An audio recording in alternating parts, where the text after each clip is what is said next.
Wait. Oh my God. Don't we all wish we can go back to how relationships used to be? No phones, no texting, no social media? Back to the days when John Cusack stood outside our window with a boombox over his head. But now it seems as if technology runs our relationships. Posting photos of each other, showing off one another. Is it genuine? Are they really as happy as their status says to be? Is it possible to be in a healthy relationship without phones, texting, social media? What was it like to be in a relationship during the 50s? How would you talk to them without a phone? My father had a store, a luncheonette, and there was a telephone booth. And it was a nickel a phone call. And I used to sit in the telephone booth and talk and talk and talk and talk. And then my father got me this Princess phone, and I was upstairs. And whenever I did something wrong and didn't obey the rules, he would take the phone away from me, which would put me back down in the telephone booth. Okay, so telephone booths were a thing. But let's move on to the era of Molly Ringwald and John Cusack.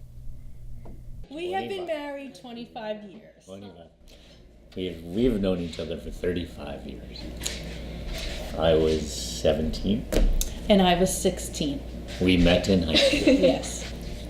Our relationship in high school was, I think it was very nice. I don't think our relationship wasn't unlike any other relationship in high school. It was your typical teenage high school relationship. sweetheart. I would say technology didn't have much of a role in our relationship. Well, the only technology I think that played a role in our relationship was the telephone and calling each other. And speaking on the phone at length. Yeah. They communicated with each other? Oh. But what happens if you live far away? We would talk on the phone to keep in touch. However, there's a cost. Back then, there was a cost to the time in which you were on the phone.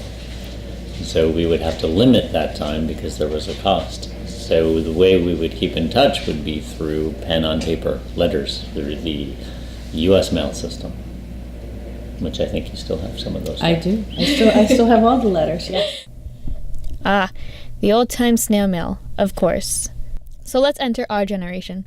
The generation of online dating, Tinder, swipe left, swipe right, social media to prove you're in a relationship or want to be in a relationship.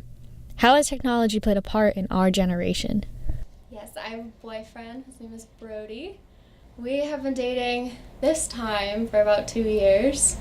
Oh, he's not living in Boston. He lives in upstate New York, sort of by the Adirondacks, so long distance. We have been doing long distance since I moved to Boston my freshman year, so almost our entire relationship, about 1.5 years.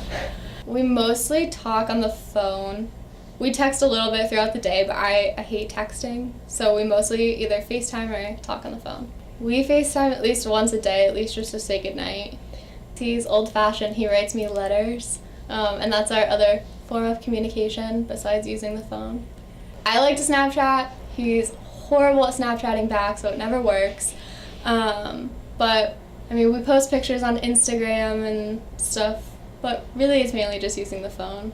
If we didn't have technology, I definitely think our relationship would be harder. I mean, it would be manageable because generations in the past have done it, but we're still reliant on FaceTiming and being able to like pick up the phone and just text or call whenever, so it definitely would be a lot harder to not have that way of communicating, but it would be manageable.